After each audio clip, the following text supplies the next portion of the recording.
राधे राधे। ये मानवा पापकृतस्तु सर्वदा सदा दुराचाररता विमार्गगाः क्रोधाग्निदग्धाः कुटिलाश्च कामिनः सप्ताहयज्ञेन कलौ पुनन्ति ते। नारद जी बोले, जीते जी की तो बात छोड़ो, मरने के बाद भी कथा सुनकर तर जाए, ऐसा कभी आज तक संभव हुआ है? कोई प्रमाण है क्या? क्योंकि सनकादियों ने भक्ति ज्ञान वैराग्य के पुनः स्थापित की कहानी सुनाई थी, तब नारद जी ने ये प्रश्न किया। तब सनकादि बोले, नारद जी हम तुम्हें एक कहानी सुनाते हैं, इतिहास बताते हैं। अत्र ते कीर्तयिष्याम इतिहासं पुरातनं यस्य श्रवणमात्रेण पापहानिः प्रजयते।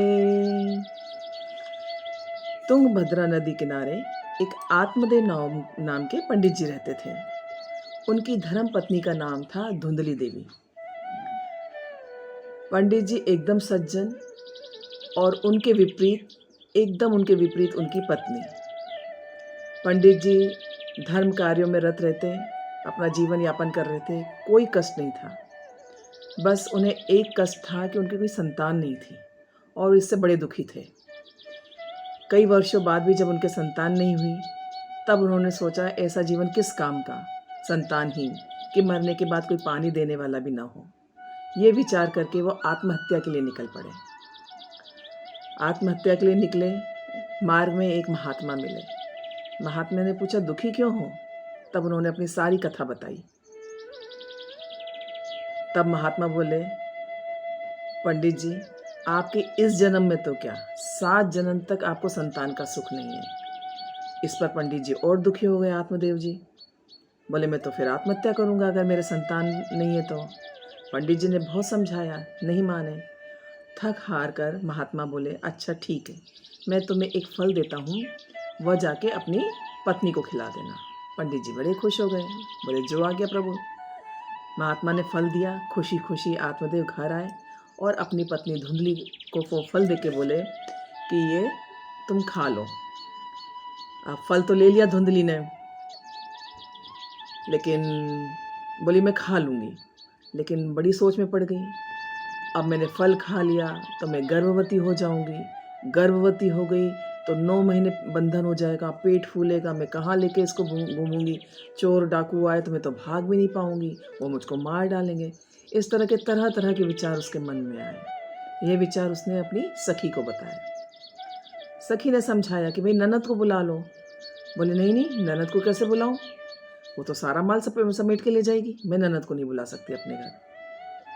खैर नहीं समझ में आया धुंधली के। अगले दिन उसकी बहन आई, तब बहन को सारी कहानी बताई।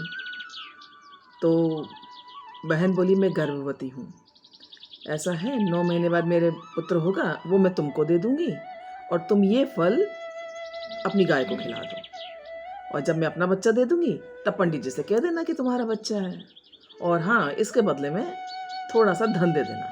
उसकी बहन लालची थी।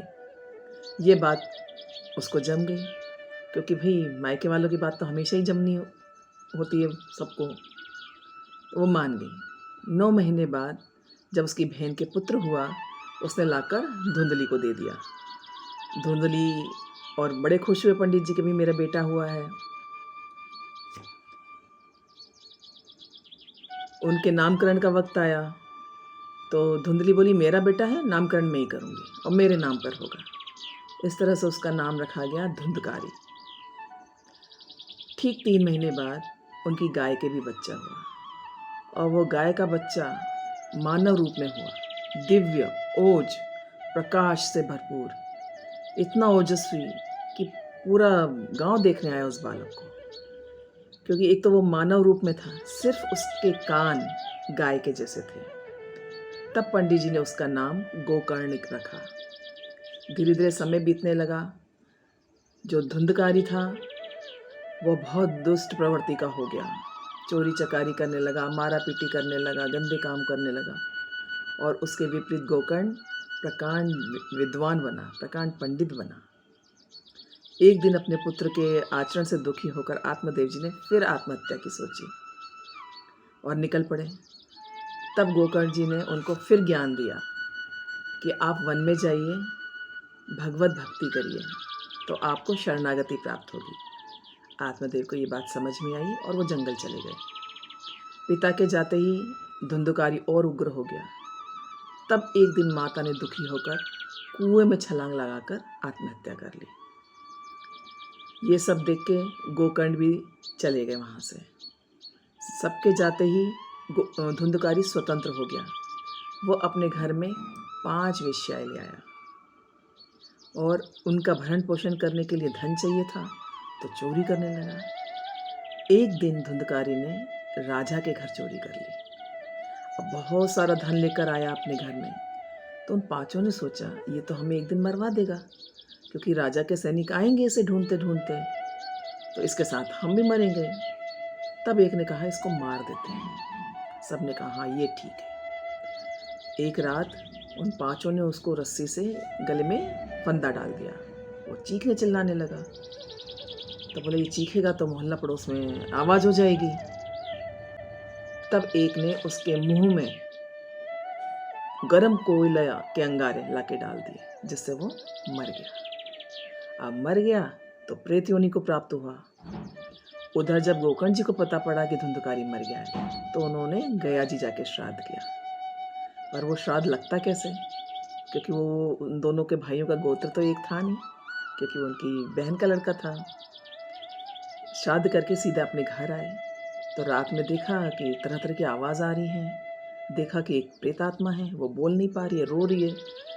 तब गोकर्ण जी ने अपने मंत्र से जल उस पर डाला, तब उस पर वाणी आई। तब वो बोला मैं तो तुम्हारा भाई हूँ और मैं अपने जीवन से बड़ा कष्ट हूँ, न मैं खा पा रहा हूँ, न बोल पा रहा हूँ, न मैं रो पा रहा हूँ, न मैं सो पा रहा हूँ, बड़ा कष्ट में हूँ, मेरा उद्धार करो गोकर्ण। तब गोकर्ण जी बोले अच्छा विचार करते हैं। तब गोकर्ण जी ने सब बड़े बड़े विद्वानों से पूछा क्या किया जाए इसके मुक्ति के लिए, प्रेत आत्मा की मुक्ति के लिए। किसी को कुछ समझ में ना आए। तब गोकर्ण जी ने सूर्य देवता से प्रार्थना की। तब सूर्य देवता बोले कि श्रीमद् भागवत का आयोजन करो, जिसे ये सुने, इसको सुन के इसकी मुक्ति होगी। तब गोकर्ण जी ने श्रीमद् भागवत का आयोजन किया। वायु तत्व होने के कारण वो पंडाल में कहीं टिक ही नहीं रहा था। तब एक 7 ग्रंथि के गांठ वाले बांस में इसको जगह दी गई, उसके अंदर चला गया।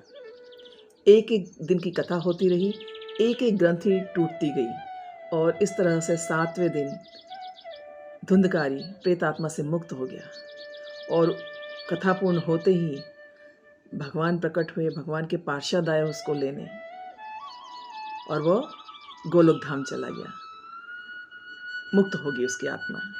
तब गोकर्ण जी ने कहा प्रभु मैंने कथा कही, पूरे गांव वालों ने कथा सुनी, पर मुक्ति सिर्फ इसकी क्यों, हमें क्यों नहीं। तब प्रभु ने कहा कि सब ने एकाग्रता से नहीं सुनी। सब यदि एकाग्रता से चित्त लगा के उस कथा को सुनते तब उनकी मुक्ति होती। तब 1 महीने पश्चात गोकर्ण जी ने दोबारा कथा कही। पूरे गांव वालों ने तन्मयता से सुनी। कथा समाप्त होने पर विमान आया, पार्षद आए भगवान जी के और गोकर्ण समेत पूरे गांव को गोलोक धाम ले गए। तो इस श्रीमद् भागवत की इतनी कथा का महत्व है कि प्रेतात्मा तक मुक्त हो जाती है।